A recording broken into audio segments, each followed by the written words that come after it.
Good evening and welcome to Pain to Power. My name is Maria. I'm your host, also known as Brown Girl Interrupting, and it is so great to have you here with us on this show that is in association with the I Rant Network. And I'm glad you're able to join us and join to learn about my featured guest today, who I'm going to be introducing in just a few moments. But before I do, I always think about different conversations I have throughout the week as I think about this show and this idea of pain to power more than anything. And I'm always looking for those places of where we take that pain and turn into power.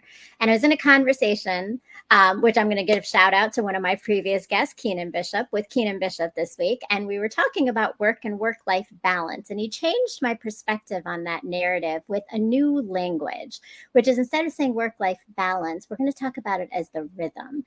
And the idea is that sometimes we have to get into the rhythm of life at a fast pace.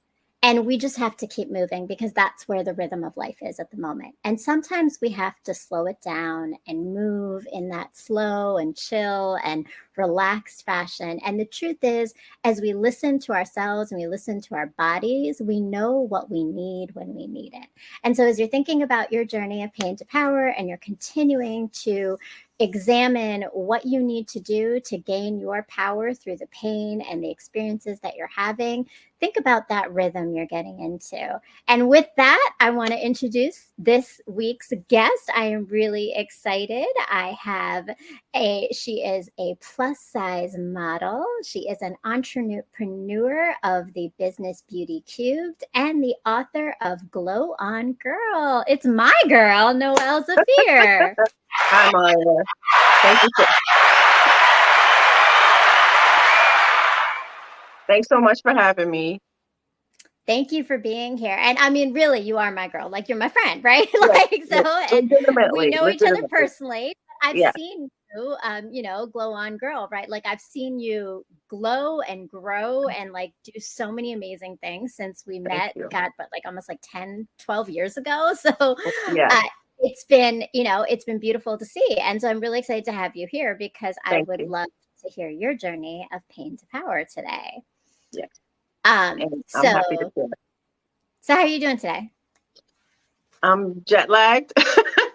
I've been really busy this week, but I'm great because I really wanted to be here to be able to support you as well as, tell everybody about my journey.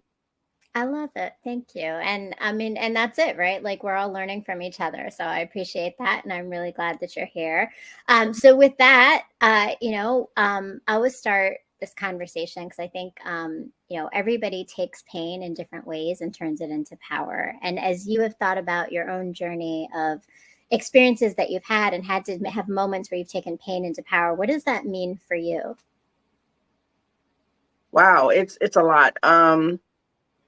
I will go, if you think about the level of pain that people experience, it starts sometimes from a really young age, right? And you don't even really think about it until you're an adult. I think about, it's funny that we're having this conversation today. Earlier today, I did a career day at an elementary school. And I had so much information to offer them. But one thing was, when I was young and I was their age, this was a bunch of fifth graders. I remembered that at that age, how insecure I was and how much I was teased and bullied because I was chubby. I was, my teeth weren't great. They were, I had spaces all going on in my mouth and they used to call me names, and boys were horrible to me. And I just remember how much pain I went through. And my mom and I talk about it sometimes about how I cried a lot. About just how I felt about myself. Parents can only do but so much for your self-esteem. Even when you have loving parents, they can only do but so much.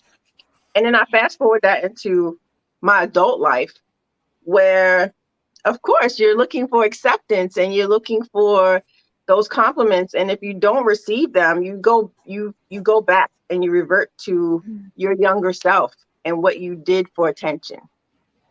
So expressing that to the kids today was so empowering because I remember how I felt at their age.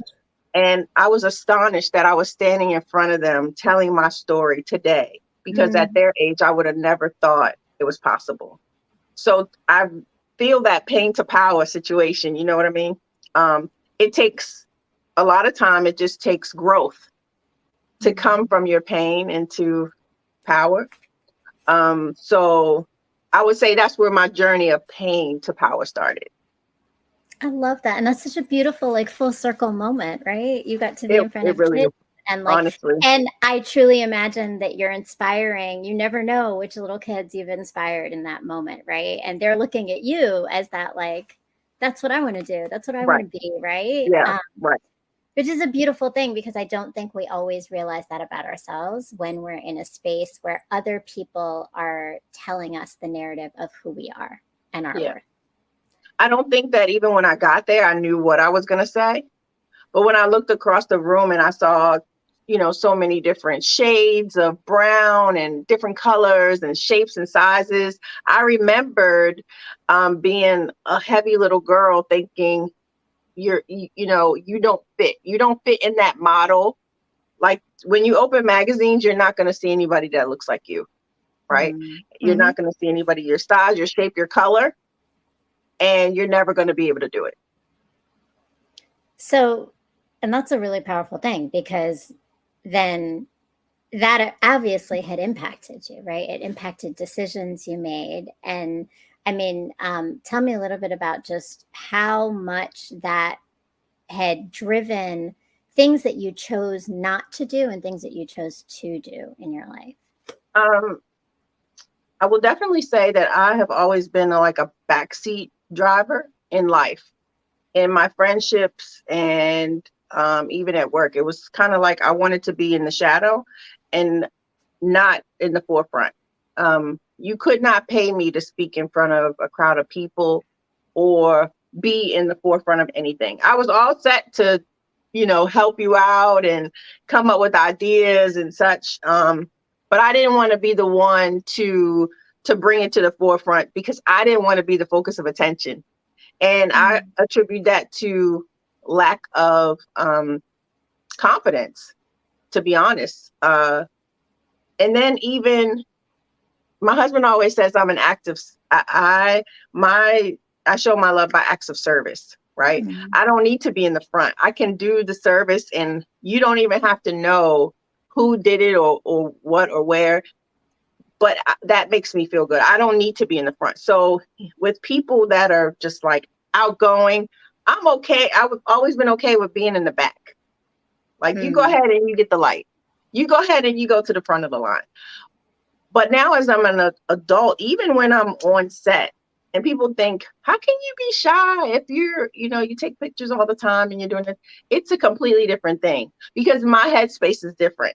I'm not thinking about, oh, I'm being cute, or I'm thinking about the job.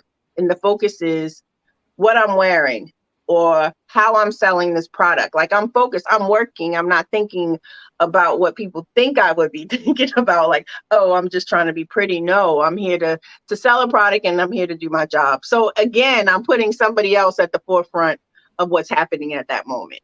Mm-hmm.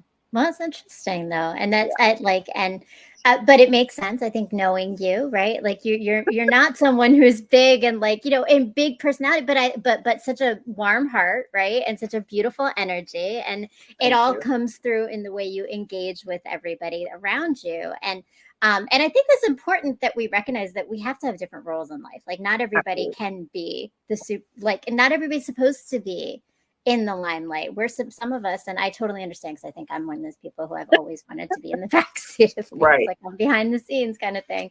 But so I get it. But so I'm wondering, like in this process of because what we're talking about, right, is and you talk about it, your modeling career right now, but that's been transformational. And I think we got to go back a little bit and connect the Mhm. pieces for everybody in that like you didn't start modeling just like all your Yeah. life, right? So Yeah. tell me like Good point. when big shift happened because that's Yeah. important, right? Like so you talked about growing up and the insecurities, but like Yeah. at what point did you start to see yourself as someone who actually, even if you're not necessarily that forefront, you're still putting yourself out there?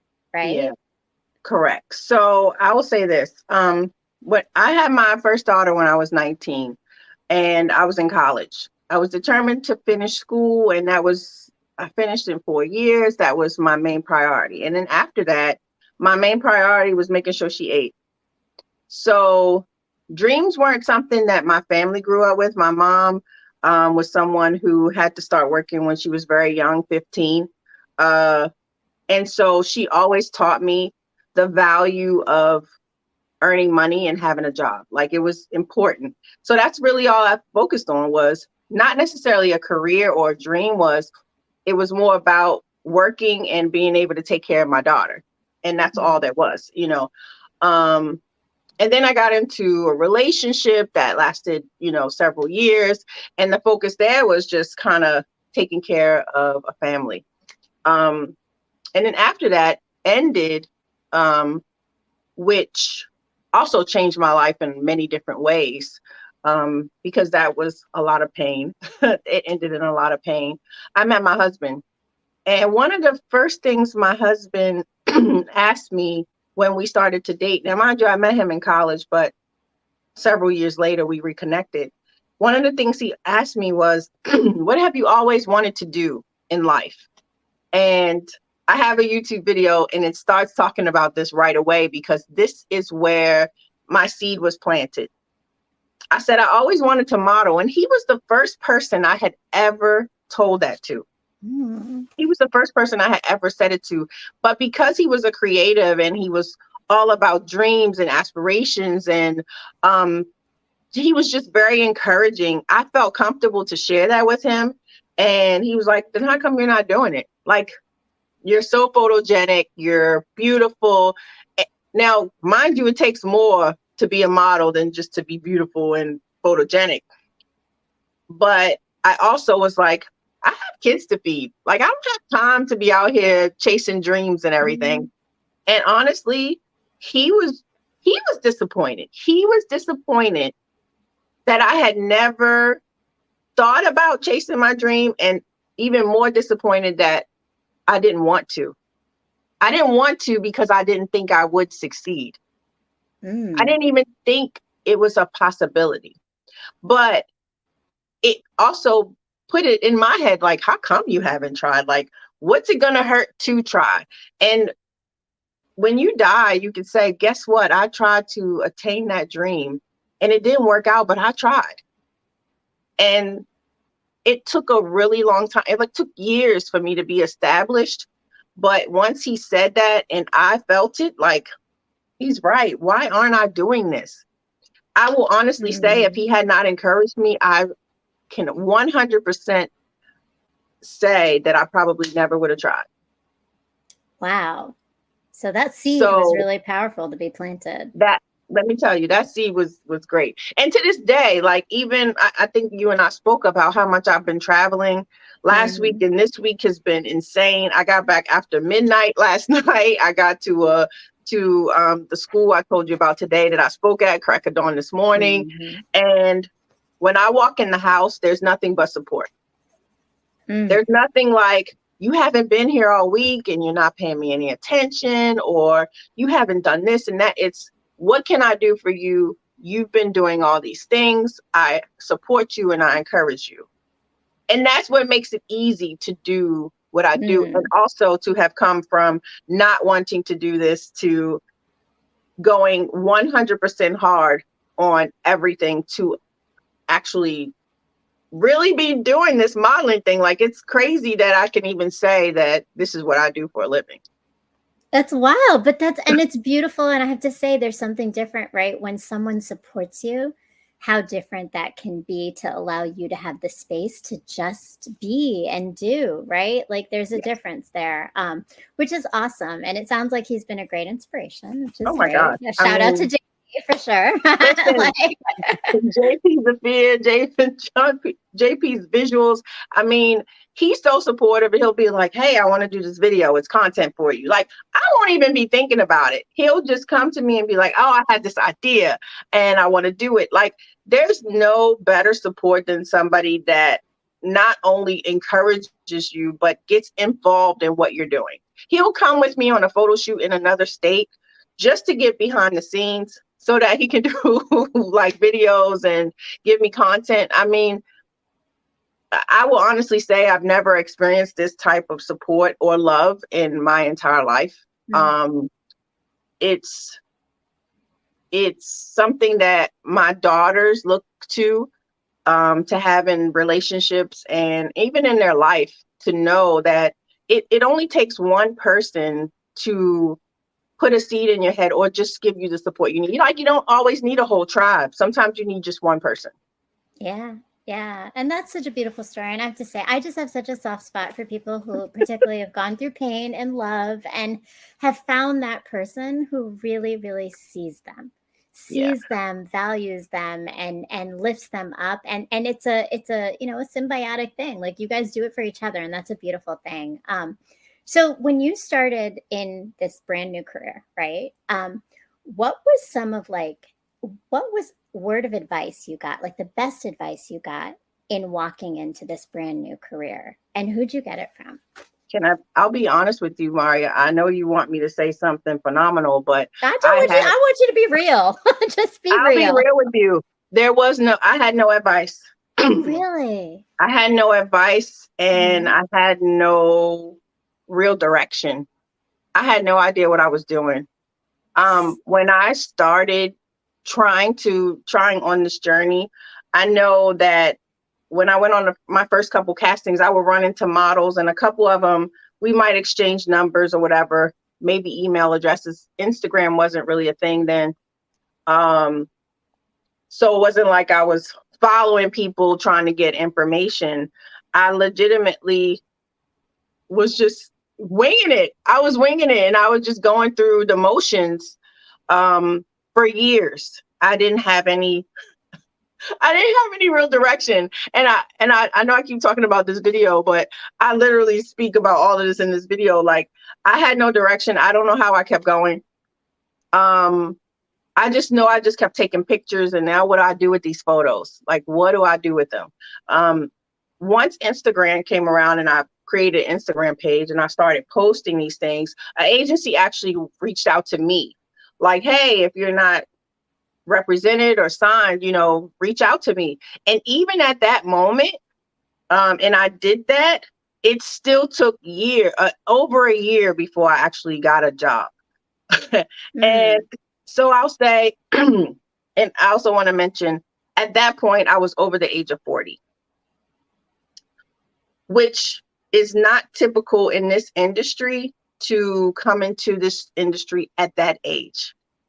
So that's another thing that scared me. Like, am I even going to be able to do this at this age? Like, I was going to castings and I still go to castings with people that are like half my age, 25, 26, 30.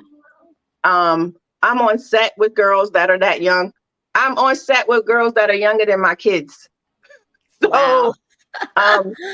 There's no one that could have prepared me for the level of confidence I had to have from where I did not have to be able to continue. I would go to castings, and they call them cattle calls when there's like tons of girls. And I felt like I didn't belong. I got there and I'd literally be like, why am I here?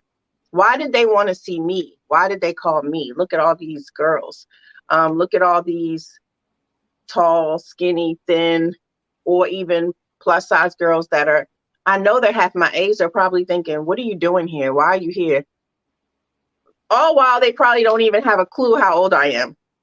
But to me, it was a constant. I think you and I talked about this imposter syndrome. Like, I didn't belong, and I don't know why I'm here. I'm doing this and I'm living it, and I still don't even understand how I got here or why I belong in this space.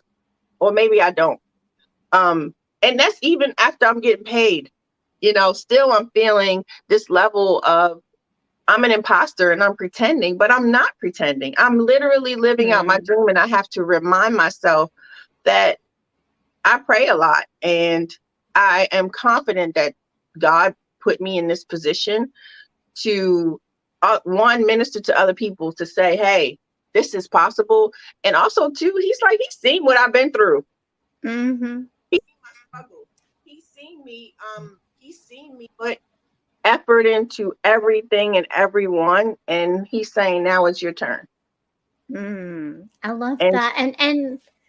But like, I think in this journey too, what I'm wondering is, because I know you say you feel like you have the, that the imposter syndrome comes up, and I completely get that. I think people don't realize how often others feel that, that may seem like they're not right.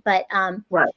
But I'm wondering, like, what kept you going? Because I think, you just mentioned God seeing you go through things and bringing you to this place. But I think the thing with power is that it comes out in those moments where we don't even realize we have it, right? So what do you think did keep you going through, especially like you said, you got no advice, right? You got no advice, you got no guidance, right? You had to figure it out yourself. That means you had the tools to figure it out. But like, what do you think was it that got you through this really hard, like you took a chance, you took a risk, a huge risk. Yeah.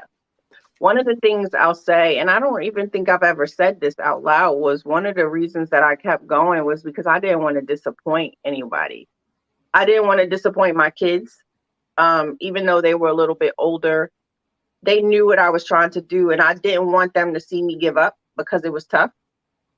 I didn't want to disappoint my husband because he was such a great encourager. And I just didn't want anybody to say, wow, she just gave up just like that. And nobody knew more than my husband how difficult it was, because I literally would call him sometimes every now and then after a casting, and I'd be crying. I'd be like,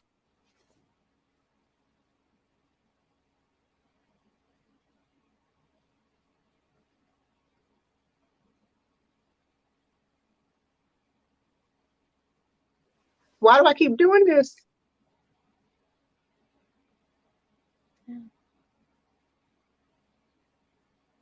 But then it pays off, It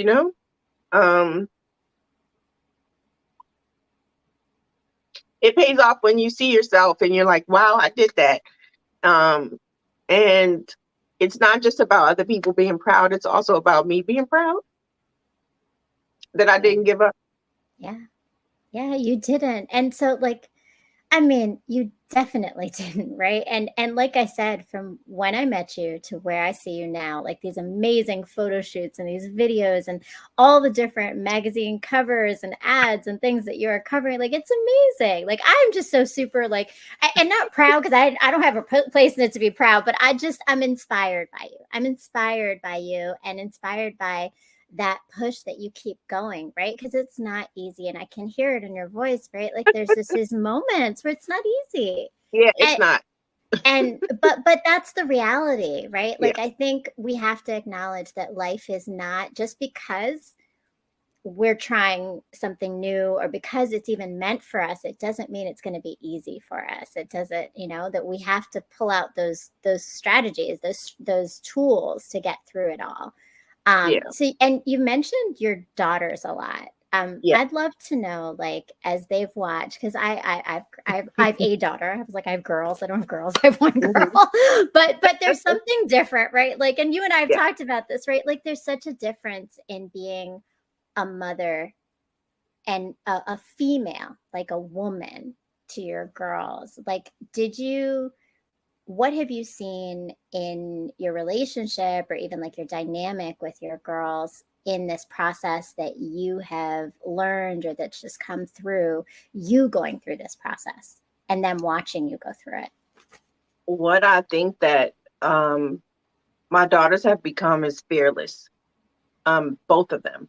I have one daughter that is an associate producer for a television show. And then I have another daughter who is in college and just became a real estate agent, and literally is just killing it and doing everything she wants to do.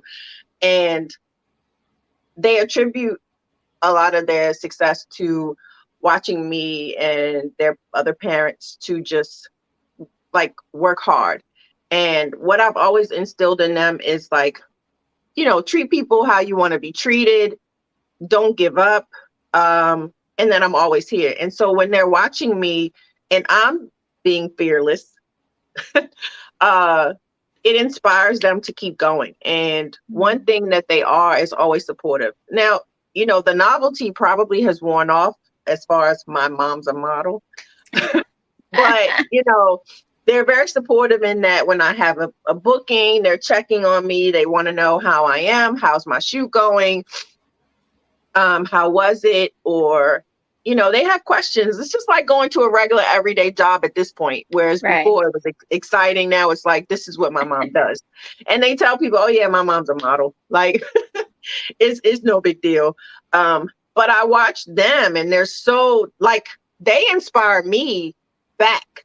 Like if I'm inspiring them, they're inspiring me back. And they just make me proud that they know that what I was doing before. Like I had a career in finance, and they know like the importance of education and the importance of, having a career.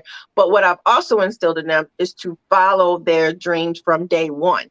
And the one thing with my oldest daughter, when she went to school, it was, I want you to do what you want to do.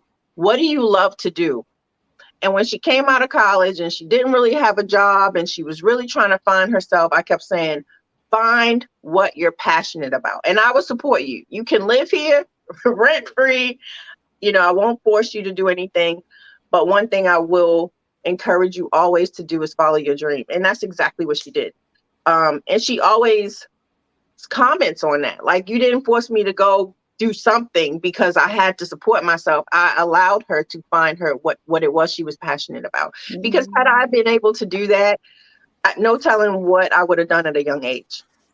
Right. It's so different. It's so different when, and when that passion, like I think what's beautiful, and I think is not always the case, is that not everybody knows their dreams in an early age. And I wonder how much seeing you following your dreams also inspired your daughters to even look and think about their own at the same time, right? There's got to be like that connection too.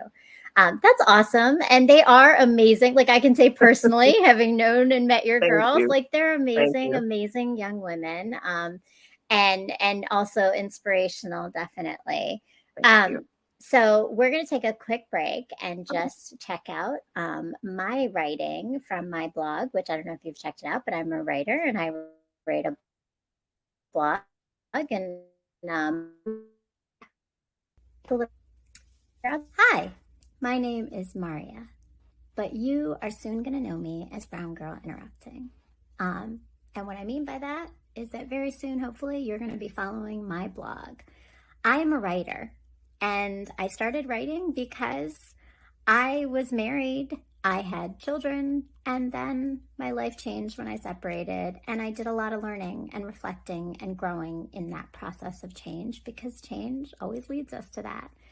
And I've decided to share that with the rest of the world, because sometimes hearing that someone else is going through the same thing as you, or understanding and putting words to the feelings and experiences we're having, helps us to heal from them, or grow from them, or learn from them.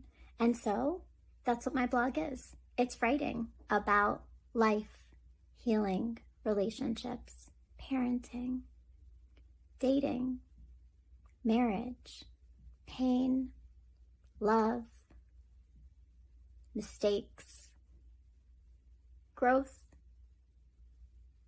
and coming out whole still in all of it as a human, flawed, but always open to new things.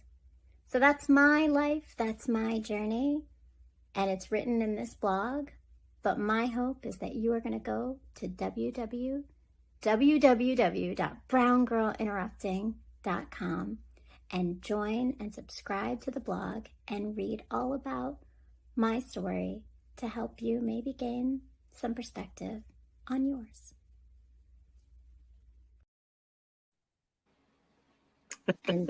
You're so beautiful. Aw, thank you. I am, I am a writer. I mean, go check it out, please. If you haven't done so yet, go subscribe to my channel, subscribe to this channel, but make sure you subscribe to my blog and my site. And I have 2 new pieces that I recently wrote. Please go check them out. And make sure you put your email in, like, comment, and share, and pass it along. So definitely go check out some of those pieces and that writing. And I was funny when you just said that, Noel, because I was thinking, I've always said from the time I met you, I was like, you are drop dead gorgeous. Like, I think honestly, like I think like you are one of the most beautiful women I've ever met in my life, right? And I've always felt that, and I think I've always shared it with you. Like, Thank you. I appreciate that. And in a way that is deeper than your looks, right? It's the beauty of your soul, it's the beauty of your energy, it's the beauty of your light, and the way that you persevere through so much, which is amazing. And you have. So you tell me more about, just like, specifically, you are a plus size model, but you've broken into this, right? Like, what is there something distinctly different about the industry in that particular genre of like being a plus size model and other models, or would it be the same, or is there something like distinct that you've experienced through this? I think with plus size modeling, it's just become a thing, even in lifestyle shoots. And when I say lifestyle, I mean like shoots for, let's see, a luxury apartment building or a commercial, where they want to actually have women that look like the everyday woman, right? Because these days, you're more likely to go to the store and you can't find your size 12 pants or 14 pants, and you can't find your size 10 shoe, because the majority of women out here are those sizes. But when you look in a magazine or you look online for what you want, they'll say, oh, here's a straight size 2 for a model, but this outfit comes in a size 22. But you don't see anybody actually wearing it in a size 22. Right. So I feel like this industry is still evolving. When you see runway shows, you don't see, they have 1 or 2 token women now in the last couple of years that are over the size of an 8 or 6, even a 4. But it's rare. So we're like still fighting to earn a place in the whole fashion industry. I think that designers are acknowledging that we spend money on clothes. So it's important to come in our sizes, but I don't think that everybody is willing or ready to show us in the forefront. They're all set to show a regular size and say that they come in a size larger, but not really ready to show the body of the person that's going to wear that.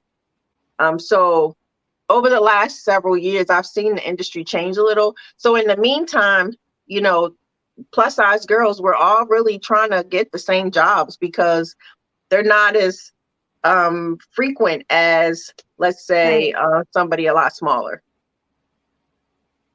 So is it then a lot more competitive than the rest of the modeling industry and other categories? Yeah.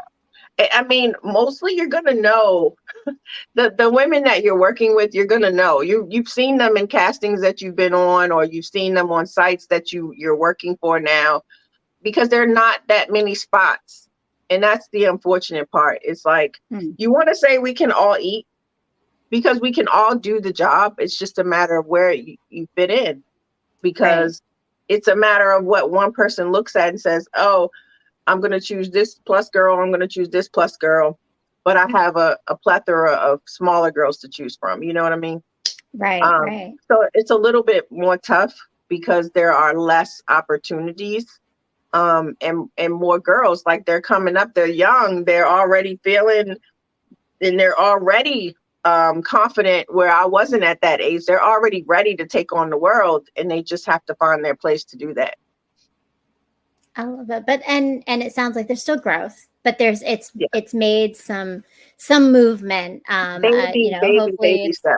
it's going to be faster soon. We seem to be shifting so much in our narratives, but it's interesting because I think what people say they're shifting in, what companies say they're shifting in, and what they actually put their money into is not the same. Completely different. Yeah. Right. Yeah. Are there particular industry, like particular companies that are doing more of it, like consistently, that you've seen and that Yeah, I you've worked mean, like with? Target, you can go to Target and you're if you go to choose their plus size, you're going to see all shapes and sizes of plus women. You're going to see at some point you're going to find a girl that looks like you as far as their Mhm. body type. It's not always, um perfectly curvaceous, it's visibly plus or size 14, you're going to go 18, 20, and you're going to be able to see a multitude of different sizes in that brand specifically. Also, and Ashley Stewart, one of my other clients, I shoot a lot of 14 16s, but they have women's 18 20s, like they actually show them, and they show their body types, which is very encouraging. I love that, and it's beautiful, and it is encouraging, and it seems like so your modeling career kind of encouraged some other changes for you, right? Some other steps, right? So, Yeah. as an author and entrepreneur, tell me more about how that led you to, okay, so now I'm gonna write a book. I'm gonna start a business. Like, you just kept going, girl. You know what? It just because you don't think about stuff until you're living it, right? So, Hmm. Glow On Girl was inspired by just if you're one of those people who don't like to go out and buy a whole lot of products to try because you end up with a whole cabinet full of things that you don't use. Glow On Girl really is a book about things that are already in your house, your refrigerator, your closet, that you can use for skincare. Whether it's caffeine, tea bags, well, it's algae, it's cucumbers and lemons, and it's just natural things that you can use to keep you glowing. I think I sell this ebook for like $5, and it's a whole lot of information on things you can do at home. I even have a recipe in there for a a mask that you can create yourself out of things that you can pull out of your cabinet. If you're into that type of thing, of course, people have their skincare regimens that they won't break, and that's perfectly fine. I do. But there, every now and then, there's a trick that you might want to try that could be in my book that that might help you out. Well, and look, you said the best part, which is it's all in your house, which means it's cost effective. And let's be Hello. honest, the beauty freaking industry and Yes. women, like, and look, I'm this girl, and I'm sure we have common friends. They probably told you. I don't know if you've heard yet, but I am only learning how to take care of my skin and my body and like all these things, beauty regimens, like in my like 40s now, right? Like I Mhm, had no mhm. idea what to do or what not to do. So yeah, it's great to have like a guidebook, and a guidebook that's gonna, let me take what, and natural things that are in your home and that you can do yourself. Like that's money right there, right? It So absolutely is. I will It include absolutely is. all the links below so that you are able to get Noel's ebook, and make sure that you check out Glow On Girl. But so Glow On Girl moved into Beauty Cubed. Beauty Cubes. So So Beauty Cubed, the reason it's Beauty Cubed is because originally there were three of us. There were me and my two sisters, but of course now there's just me, which is perfectly fine. Beauty Cubed is all about self-care. One thing I am a victim of is not always taking time out for myself. So it encourages me, and it's also to encourage not just women, but men too, to take 5 minutes, 10 minutes, 20 minutes for yourself, right? So the things that I sell are literally only going to take you a few minutes to think, whether it's under eye treatments, whether it's a water bottle where you can keep track of your water all day, skin oils, hair oils. Like these are things that you don't often think about. Your feet, your hands, your skin, like and they're pampering. I can tell you, I have that rose hair and nail oil. oil. It's Yes. like beautiful. It's such a great feeling to put it on at night before going to bed, Hmm. right? Like it's a great thing. I love Yeah. it. So what made you be like, I need to start a business for this? Like, how'd you get to this? I got to the business from COVID. When COVID started, obviously modeling wasn't a thing because everybody was shut down. So not a lot of work. I was working every now and then, but not that often. So I had a lot more time on my hands, and I'm thinking, you know what else do I want to do? And being an entrepreneur, let me go back real quick. The year prior to COVID, I got laid off from my finance job, which turned out to be okay because my husband and I agreed that modeling was going to be my 100% focus. And I didn't want to have to juggle trying to, no, I can't make this meeting because I have to go here. And no, I can't do this modeling gig because I have a meeting. So once that was done, it was just, okay, now I'm self-employed, which is very scary. So fast forward to 2020, I'm like, what can I do? Like now I have an opportunity to sit down and really think about how I can change my life and change other people's lives. So I came up with Beauty Cube, and I started testing out products and deciding what I wanted to have to sell to encourage people to make self-care important to them. And Beauty Cube launched, I believe, in September of 2020.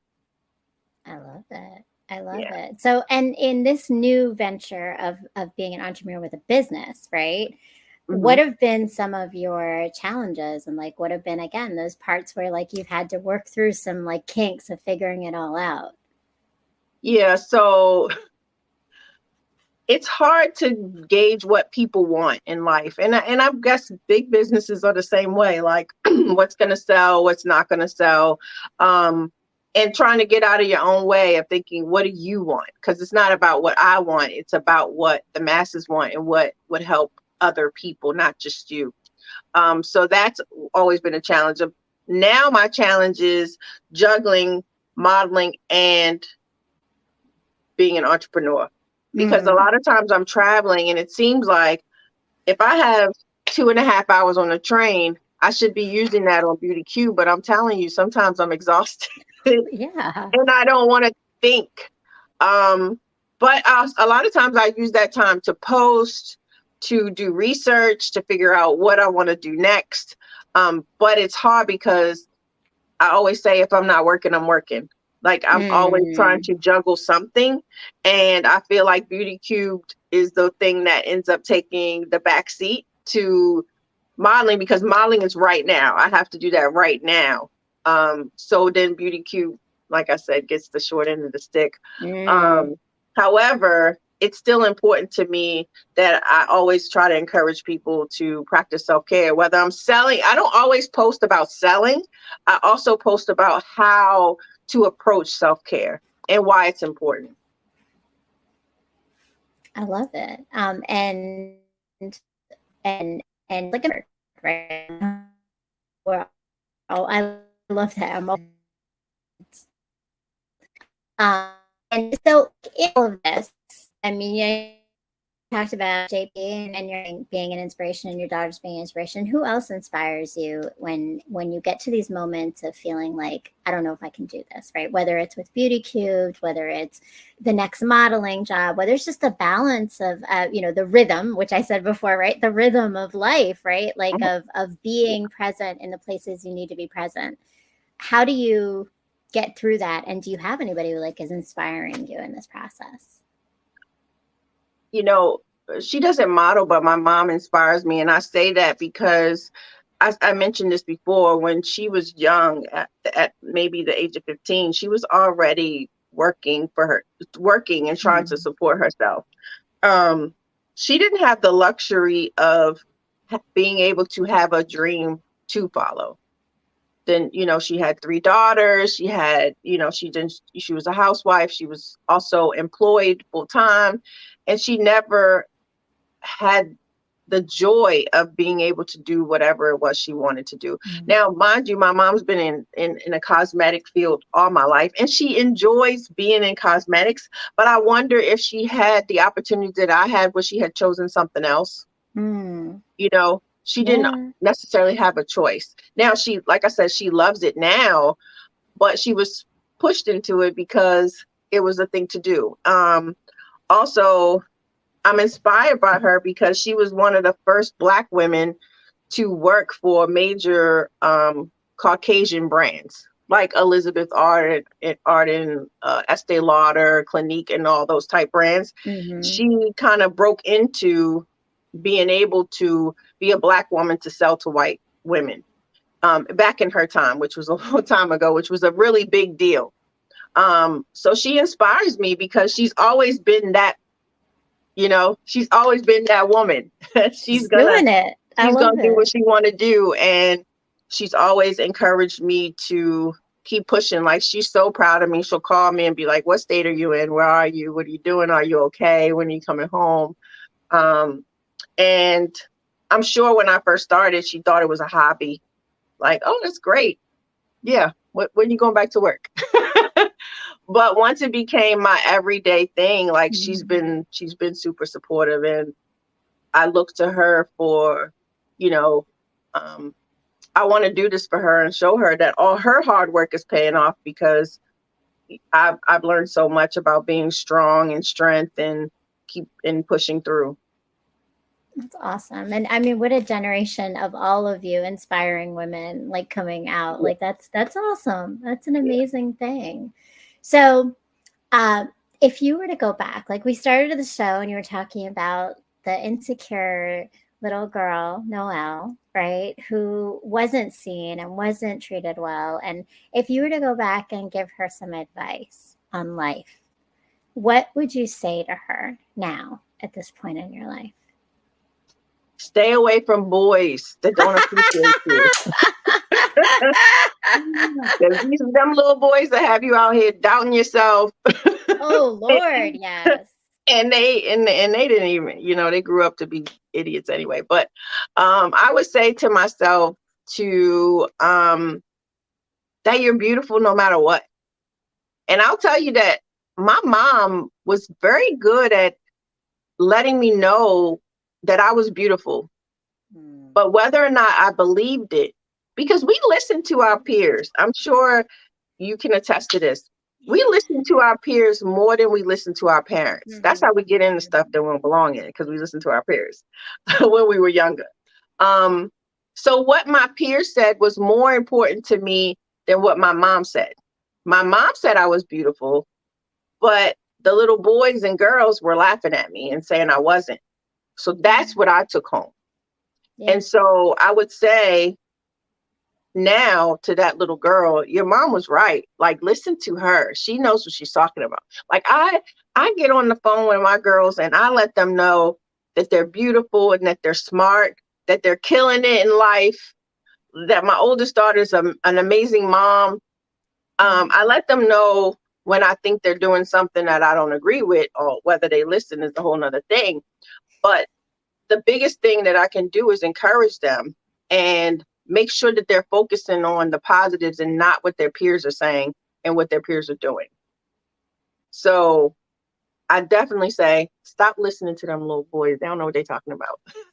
They don't know what they're talking about. And that They is good don't. advice. Like I think what you said, it hit me so hard that like, what we say or what we hear our mothers say and our parents say and what we actually believe isn't the same. I've gone through that with my daughter and it starts so early. Like she's only 6 and like I've seen her struggle with just even like affirming herself in the mirror some days, right? Mm-hmm. Like, no, that's not what I'm hearing, right? Yep. That's not what Yep. I'm seeing. And then when you add on, and you said it before, right? You don't see models that look like you or have the same skin shade as you or have the same size as you. And you don't see that on TV. And we don't see ourselves elevated in other places. Like it's an additional piece of like not feeling seen, Yep. not recognizing the value of who we are. So I love that. And I think that's beautiful. And little Noelle will be so happy to hear that, I'm Yeah. sure. One And thing. you get to inspire so many little kids just in that same way. If you couldn't go Yeah. back and tell little Noelle, right? You did it Yeah. today. Well, one thing that my daughter always says to me, and she said it, well, she doesn't always say, but she said it to me. And I said it to a few girls today at the school I was at. Um, I said to them something about listening to their peers and listening to others that don't really matter in your life. And I said, hurt people, right? So you don't Mm, know what kids or adults or people are going through. And when they say things to you, they're really just lashing out on the things that are going on with them. And they don't know how to communicate, hey, I'm hurting right now. So the best thing they can do is make you hurt as well. I didn't know that at a young age. So the little boys that are laughing at you saying, oh, you're fat and you have spaces in your teeth and this and that, they're not being loved at home, maybe, or maybe something happened to them that makes them want to lash out at you to make you feel less than. And it works. It actually works. And so that's another thing I would tell myself at a young age is that little boy or little girl that's being mean to you, they're hurt. So don't take what they're saying personally. And that's what I said to the little girls today. Like, don't take anything they're saying personally because they're hurting. They might be going through something and they're just trying to hurt you too. But nobody ever told me that at that age. And that's such an important thing because it doesn't just happen when you're young, right? There are many grown adults who have not healed themselves through the things that they have experienced, and they put that on other people. And we have both experienced that on the other end, and we know a lot about it, right? Women and men, especially men, they don't talk about their feelings, and then they lash out at the person closest to them, which is the woman that they're with. And, we kind of take it, deal with it, and move on. And help them make better decisions about themselves, or feel better about themselves while they're cutting you down because they don't feel like they have any other option. And we're not growing and thriving in that space though, right? So I think part of getting your power back is recognizing that hurt people, but it doesn't mean you have to be around those hurt people. You do not. And you don't have to make the choice, right? You don't have to accept it. You don't have to be around it. You get to make the choice to find your power through your peace and through finding your rhythm in life too, right? Like all of it. So thanks so much, Noel. I'm so glad that you got to come on and that I got to have you here. I know it's been a long day, a lot of travel, and you've got you've been performing and on the stage for kids and all kinds of stuff. So thank you so much. It's been such a pleasure. Thank you, Mari, for having me. I really appreciate it. Your platform is amazing, and I wish you so much success. Thank you. Thank you. I really appreciate it. And thank you to all of our supporters who showed up, who are in the chat and sharing their thoughts. And to, of course, my iRant network for always showing up and supporting. Make sure that you are following NOEL on all of her platforms on Instagram. Are you on TikTok as well, or just Instagram? I'm not. I am on TikTok, actually. Okay. Instagram and TikTok. Girl, you forgot you were on TikTok. That means you're not really on TikTok as much as you need to be. I'm not. I'm on Facebook and Instagram the most. Yeah. All right. Facebook and Instagram. Make sure you find her ebook. You check out Beauty Cube. Go and look at the products. I'm telling you, I've got some amazing products from there. And if you want to save money on your beauty regimen, go and get the Glow On Girl book and find what you can find in your kitchen to make yourself and continue to take care. More than anything, take care of yourself, right? It's about the self-care. It's about the self-love. And it always is.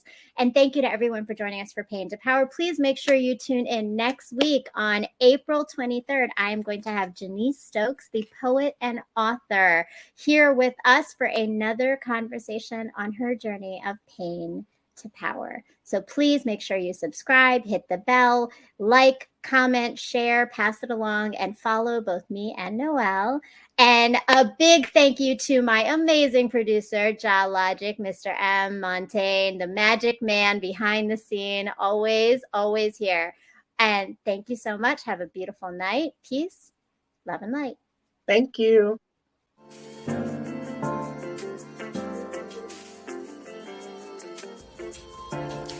My world has slowly crumbled around me countless times, and every time I rebuild with the pieces I've been given to birth something so transformational and beautiful that no one else knew might exist before it was shown to them. These moments tend to coincide within my romantic path. The universe has been telling me to focus on the revolution and not romance. It has over time given me the tools, resilience, and light to turn my pain into power.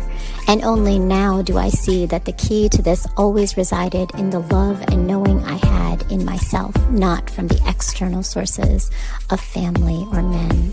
The message I have been avoiding might be that my time in this world I had existed in was not to receive love, but to put it out there for others to see, feel, and heal through. Revolution before romance moves pain into power.